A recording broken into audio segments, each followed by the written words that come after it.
हमारे बीच में उत्तर प्रदेश के पूर्व उप मुख्यमंत्री, राज्यसभा सांसद और लोकसभा चुनाव में महाराष्ट्र के प्रभारी डॉक्टर दिनेश शर्मा जी आज प्रेस वार्ता के लिए आपके बीच में हैं। मैं आप सभी का स्वागत करते हुए डॉक्टर दिनेश शर्मा जी से अनुरोध करूंगा कि वो प्रेस की शुरुआत करें। धन्यवाद। मैं कई दिनों से महाराष्ट्र के प्रवास पर हूं और अभी तक 25 लोकसभा क्षेत्रों में की बैठकों में रहना हुआ है और पूरे भारत का जो परिदृश्य है उसका एक विशाल स्वरूप मुझे महाराष्ट्र में देखने को मिला है। महायुति के प्रत्याशी केजे घोषित हो चुके हैं अधिकांश जगहों पर और कुछ सीटें रह गई हैं जिसमें जल्दी ही हमारे प्रत्याशी घोषित होने हैं। हालांकि भारतीय जनता पार्टी एक कैडर बेस्ड पार्टी है और हम लोग चुनाव केवल सत्ता प्राप्ति के लिए नहीं लड़ते हैं, हमारा एक एजेंडा होता है। इसलिए हम घोषणा पत्र जारी नहीं करते, हम संकल्प पत्र जारी करते हैं। और पिछली लोकसभा के चुनाव में 19 में हमने संकल्प पत्र में श्री राम जन्मभूमि मंदिर का निर्माण के प्रति संकल्पित होना, ट्रिपल तलाक के बारे में, 370 के बारे में, CAA के बारे में इस बार भी हमने दिया है और जो संकल्प लिया था बीजेपी ने उसे पूरा किया है। और अब इतना कह सकते हैं कि 10 साल में जो संकल्प पूरे हुए हैं, आने वाले जो 5 वर्ष हैं उसमें और बड़े संकल्प पूरे होने हैं। पार्टी ने सभी वृद्धों को जो 70 से ऊपर हैं आयुष्मान कार्ड के अंतर्गत लिया है, फ्री में बिजली मिल सके लोगों को, इसके लिए एक नई प्लानिंग, एक नए नियोजन के साथ पार्टी ने संकल्प लिया है। युवाओं को रोजगार के लिए विभिन्न तरीकों को, चाहे वो निवेश के द्वारा, चाहे मुद्रा लोन के माध्यम से, चाहे उनको विभिन्न प्रकार की जो कौशल विकास की ट्रेनिंग देकर, यानी रोजगार युक्त युवा हो और एक सशक्त महिला या नारी हो और किसान की आय दुगनी हो और इसके साथ साथ जो गरीबी है, 25 करोड़ लोगों को गरीबी की रेखा के ऊपर किया है और अब लक्ष्य है कि भारत से हम गरीबी को मिटा सके, केवल नारा न बने। महाराष्ट्र की स्थितियां अलग हुई हैं और उनका कारण है कि 2019 में उद्धव जी ने अपनी जो उनके पूज्य बाला साहब ठाकरे जी जो नीति और जो संकल्प लिए थे उसको तिलांजलि देके उन्होंने कांग्रेस का चोला पहन लिया और रामनामी और सनातनी चोला कहाँ चला गया उसे आज भी शिवसेना उद्धव गुट का कार्यकर्ता ढूंढ रहा है। उनके सांसद सदस्य चले गए, उनके आमदार चले गए और अब उनका जो मूल कार्यकर्ता और मतदाता था वो आज बीजेपी के कार्यों के कारण, क्योंकि बीजेपी ने जो बाला साहब के साथ में मिलके, ठाकरे साहब के साथ में मिलके बीजेपी ने जो काम किया था, उन्हीं कामों को, उन्हीं नियतों को बीजेपी ने नहीं छोड़ा और उनको लेकर आगे चले। और खुशी इस बात की है कि आदरणीय राज ठाकरे साहब ने जो मन से है, उन्होंने मन से भी नरेंद्र मोदी जी को समर्थन दिया है। मैं समझता हूं कि उद्धव जी को अपने उन परंपराओं को और गौरव को सोचना चाहिए था। राम जी का विरोध करने वाली कांग्रेस के साथ जो राम जन्मभूमि के शिला पूजन के समय लोगों को यहाँ बंद कर दिया गया कि वो उत्सव नहीं मनाएंगे, हनुमान चालीसा करेंगे तो उनकी गिरफ्तारी हो जाएगी, कुछ और विरोध करेंगे तो कंगना रनावत ऐसी महिला का घर गिरा दिया जाएगा। ये एक तानाशाही सरकार चलाई थी और उसका नतीजा यही हुआ कि आज ये सत्ता विहीन हुए हैं और भविष्य में भी सत्ता के दूर दूर तक करीब नहीं होने वाले हैं। बीजेपी का टारगेट है जो महायुति है, हम सब एक साथ मिलकर अपने नीचे के सम्मेलन भी हमने संपादित किए हैं। एक दूसरे के कार्यकर्ताओं का हमारी संचालन समिति में समावेश भी है। यहाँ नेता मिले हैं, दल मिले हैं और दिल भी मिला है। और मैं समझता हूँ कि जो विपक्षी गठबंधन है उसमें हाहाकार है और उनके में शक्ति नहीं है मोदी की ललकार का सामना करने की। अब तो यहाँ पर तमाम प्रकार के घोटाले सामने आए। अब मैं कोई खिचड़ी का या किसी का घोटाले को उल्लेख नहीं करना चाहता हूँ, लेकिन यहाँ गली गली में शोर है। अब आगे मुझे नहीं पता कि क्या है, लेकिन यहाँ शोर है। यहाँ बहुत सारे प्रमुख लोग थे विपक्ष के जिन्होंने अच्छा नहीं किया। हालांकि खिचड़ी जब चूल्हे पर पकती है तो पाचन होता है, स्वास्थ्य के लिए अच्छी होती है। जब खिचड़ी दिमाग में पकती है और झोली भरने के लिए पकती है, तो दिमाग में जिनकी खिचड़ी पकती है वो राजनीतिक स्वास्थ्य को खराब करती है। मैं समझता हूँ कि जो महाबिगाड़ी संगठन है, उस महाबिगाड़ी संगठन में खिचड़ी दिमाग में पकी है कुछ नेताओं के, और इस लोकसभा चुनाव में उनका राजनीतिक स्वास्थ्य खराब होने वाला है। आज भी पार्षदों की बैठक हुई है, हमारे जो आमदार हैं, एमएलएज हैं, उनकी बैठक हुई है, हमारे पदाधिकारियों की हुई है। और बीजेपी का संगठन एक बहुत प्रभावी संगठन है, जिसको हम बोलते हैं कि सुपर वॉरियर्स, यानी हमारे उत्कृष्ट योद्धा जो चुनाव के हैं।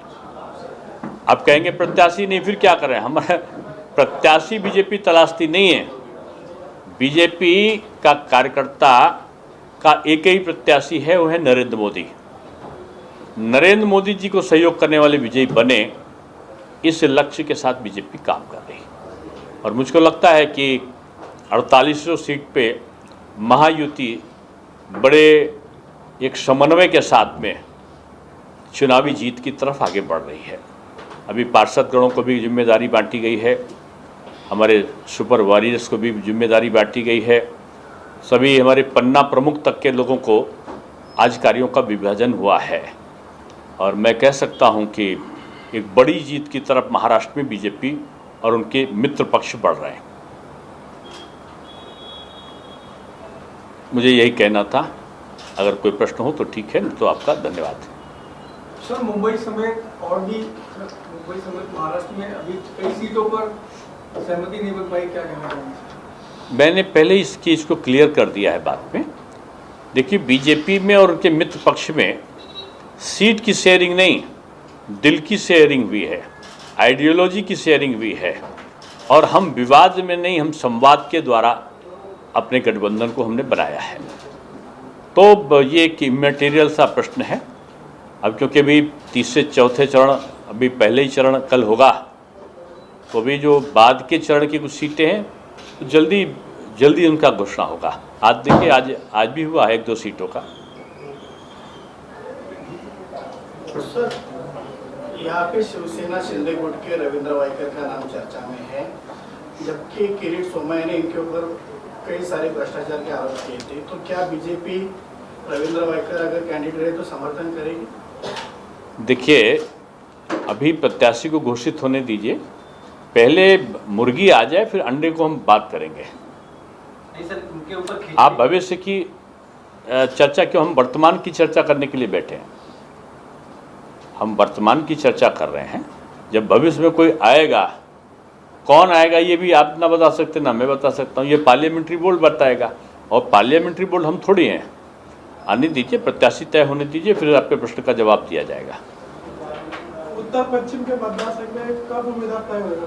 समय तो बहुत ज़्यादा है। मैंने कहा ना, ये अंतिम चरण का वाला चुनाव है 20 मई को, तो जल्दी सी घोषणा हो जाएगी। हमारे लगभग सभी हो चुके हैं, 2-4 जगह बाकी है, वो भी हो जाएंगे। उत्तर भारतीयों का रुख अब तक कैसा रहा? आप कई जगहों पे दौरा किए, नागपुर और महाराष्ट्र वासियों का रुख भाजपा के पक्ष में है। भाजपा हमेशा से ये उत्तर भारतीय और मराठे में जो लोग बांटते हैं, जो महाराष्ट्र में लग रहा है वो वीर शिवा का मानने वाला है, तो इसलिए सभी बीजेपी के साथ हैं। उसमें गुजराती और उत्तर भारतीय और ये सब सभी शामिल हैं उसमें। मुंबई की और महाराष्ट्र की कई सीटें अभी भी जिनका अभी तक नाम सामने नहीं आया, खास करके उत्तर पश्चिम जहां पर हैं, इस सीट से महायुति का उम्मीदवार कौन होगा? मैंने पहले भी आपको इसका उत्तर दिया है और मेरा उत्तर फिर से वही दोहरा रहा हूँ कि हमारा प्रत्याशी सारे जो प्रथम द्वितीय तृतीय चरण के थे वो घोषित हो चुके हैं। अंतिम चरण के या 20 मई को जो होने वाला चरण है, प्रत्याशी जल्दी घोषित हो जाएंगे। कौन प्रत्याशी घोषित होगा, अगर ये प्रश्न आपका है तो इसका उत्तर ये है जिसको पार्लियामेंट्री बोर्ड तय करेगा। लेकिन उत्तर पश्चिम लोकसभा सीट से बीजेपी अपना उम्मीदवार उतारेगी या ये पार्लियामेंट्री बोर्ड तय करता है, हम लोग प्रेस कॉन्फ्रेंस में बैठ के कैसे तय करेंगे? चर्चा क्या चली, अनुमान क्या लगाया जा रहा है? अनुमान हमने एक ही लगाया है, 48 सीटों पर विजय का। सर, यहाँ पे उत्तर पश्चिम में बीजेपी के 3 एमएलए है और शिंदे गुट का करीब 1 एमएलए है, तो ये सीट बीजेपी के पाले में जाएगी या शिंदे? अब की देखिए ना, जब हमने कहा दिल मिले हैं तो सीट की बात कहाँ आ गई? सीट शेयरिंग नहीं, हमारा दिल का शेयरिंग हुआ है, आइडियोलॉजी का शेयरिंग हुआ है। अब आइडियोलॉजी के शेयरिंग में कौन उनका है कौन हमारा, ये पराया वाला चीज़ अब नहीं चलेगी। सब उनका है और सब मेरा है। शिंदे की तरफ से हम 48 सीट लड़ रहे हैं, हम कोई 2-4 सीट थोड़ी लड़ रहे हैं। इस सीट को लेकर शिंदे बीजेपी बड़ा भाई है और बड़ा भाई अपने छोटे भाइयों का ख्याल रखते हुए अपने मोदी परिवार का, जो मोदी जी की जनता है, उसका ख्याल रखेगी। फिर भाजपा से तो उज्ज्वला मोड़क का नाम सामने आ रहा है दिल्ली से, इसके बारे में क्या करेंगे? कहाँ से? जो पक्ष है भाजपा से उज्ज्वला मोड़क का नाम सामने आ रहा था दिल्ली से। अब मेरे सामने नहीं आया, अभी मेरे सामने आता है तो मैं आपको बताता हूँ। उज्जवल निगम की बात कर रहे हैं। मैंने उसका जवाब यही दिया है कि ये इस प्रकार का जो प्रश्न है वो उसका उत्तर केवल और केवल पार्लियामेंट्री बोर्ड दे सकता है। आदित्य ठाकरे ने आरोप लगाया कि बीजेपी के पास उम्मीदवार नहीं है, इसके लिए यहाँ पे अभी तक उम्मीदवार नहीं। अब शिवसेना उद्धव जी के पास तो एक ही उम्मीदवार है, वो है अपने पुत्र रत्न आदरणीय आदित्य जी। शरद पवार जी के पास केवल एक ही प्रत्याशी है, वो है सुप्रिया जी। सोनिया जी के पास केवल 2 ही हैं, प्रियंका जी और राहुल जी। अब तीसरे तो दामाद जी भी आ गए। उन्होंने जीजा जी ने कहा है कि मैं अमेठी से लड़ूंगा, अमेठी में टिकट मिलेगा तो वो चुनाव लड़ेंगे, टिकट नहीं मिलेगा तो घर में वो सास जी से और साले जी से लड़ेंगे। तो ये लड़ने वाले लोगों का कोई वो ग्रुप जो है वही महाबिगाड़ी गुट है, और जो महाबिगाड़ी गुट है उसका मुकाबला महायुति से है। महायुति मिलकर कर रही है और आप निश्चित मान के देखिए कि 48 सीटों में कई सीटों पर ये अपना पूर्व का आधार पूरी तरह खोते हुए दिखाई देंगे। एक सवाल यह है कि आज बारामती सीट से महायुति और महाविकास अघाड़ी दोनों के उम्मीदवारों ने नामांकन भरा है। शरद पवार ने उसे प्रतिष्ठा का विषय बनाया हुआ है। बीजेपी किस तरीके से उस सीट को देख रही है, क्योंकि बीजेपी के लिए भी वो एक चुनाव, वहाँ पर महायुति की प्रतिष्ठा स्थापित होगी। परसों मैं बारामती था और दिन भर मैंने वहाँ का जो जोश देखा है कार्यकर्ताओं में, तो मैं इस तरह कह सकता हूँ कि महायुति अब तक लीड के मामले में लखपति बन चुकी है, यानी 1 लाख से ऊपर की लीड उसकी पहुँच चुकी है। जैसे जैसे चुनाव आएगा महायुति की प्रतिष्ठा बचेगी और महाबिगाड़ी ने जो बिगाड़ा है घर भी और दल भी, तो जनता उसको जवाब देगी। धन्यवाद। सर, बीजेपी के जो पारंपरिक मतदाता हैं उत्तर भारतीय, और इस गर्मी की छुट्टी में 10 लाख करीबन उत्तर भारतीय अपने गांव चले जाएंगे, तो इस वोट की कैसी पूर्ति होगी? आपने कैसे मान लिया? बीजेपी का पूरा महाराष्ट्रियन हमारा मतदाता है और उत्तर भारतीय बड़ा समझदार है। अब उसका घर यही है, वो गांव में चिंता करेगा लेकिन घर तो उसका महाराष्ट्र ही है। जी सर, वोट कम होंगे सर, कब बोलेगा? नहीं कम होंगे, बहुत समझदार लोग हैं। और उत्तर प्रदेश में जो अलग अलग चरण पे हैं, जैसे जौनपुर, ये जो आपका जिस क्षेत्र के लोग, हाँ क्या बोले शीतला? मैं क्वेश्चन किए कि छुट्टी का मौसम आने वाला है, कुछ तो ज़्यादातर उत्तर भारतीय मतदाता गांव जाएंगे, तो सर ने बोला कि बीजेपी मतलब उत्तर भारतीय मतदाता समझदार हैं। अरे वो यहाँ पे वोटर बन चुके हैं, यहीं वोटर देंगे, अब गांव में वोटर नहीं है। ये पूर्व जन्म की बात बता रहे हैं आप। अब वर्तमान समय में कोरोना के बाद योगी जी ने तमाम लोगों का रजिस्ट्रेशन वहीं कर लिया, जो वहाँ के रहने वाले थे ज़्यादातर वहीं अब रह गए, वहीं रोजगार मिल गया उनको, और जो यहाँ रह रहे हैं उनके वोटर यहाँ पर हैं, वो अपना मत का पहले प्रयोग करते हैं। उत्तर भारतीय गाँव नहीं जाएंगे, मतदान के समय यहीं रहेंगे, मतदान करके गांव जाएंगे। राज ठाकरे के बीजेपी में आने से उत्तर भारतीयों में नाराजगी ही कई जगह पे देखी गई है, क्या लगता है? नहीं, राज ठाकरे जी ने अपने मंतव्य को प्रकट किया है, और उनकी पार्टी में भी अगर आप देखो तो उत्तर भारतीय विंग है, और अगर आप एनालिसिस करो, उन्होंने माननीय प्रधानमंत्री जी को जो समर्थन दिया है उसके पीछे उन्होंने कहा कि बाला साहब ने जिस तरह सनातन की और हिंदुत्व की और भारतीय संस्कृति और परंपराओं के रक्षण किया था, वो मोदी जी कर रहे हैं।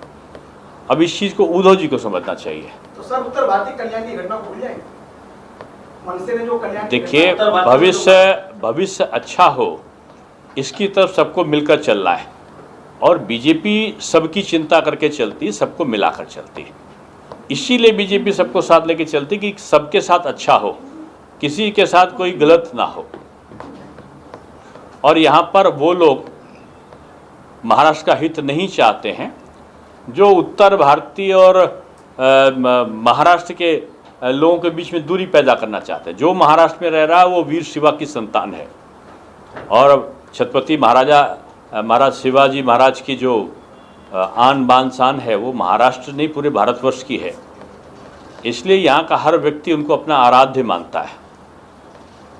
अब तक आपकी इतनी सारी बढ़ावा जो बैठक हुई है, जितनी रिव्यू मीटिंग्स हुई अलग अलग प्रभागों में, उसमें अब तक क्या चीजें देखने को मिली है कि कितनी ये मंथन हुआ है, हमारा विचार मंथन हुआ है, और मंथन में 48 सीटों की जीत का अमृत निकला है, और उसमें ये उत्तर पश्चिम जीत में तो अमृत बहुत ज़्यादा मिला है हमको। लेकिन पूनम महाजन का अमृत अभी मिलेगा, उस सीट आप नाम लेते हैं, हमारी पार्टी के वरिष्ठ लोग हैं, और उनका पार्टी के प्रति और पार्टी का उनके प्रति एक पारिवारिक परिदृश्य में रिश्ता है।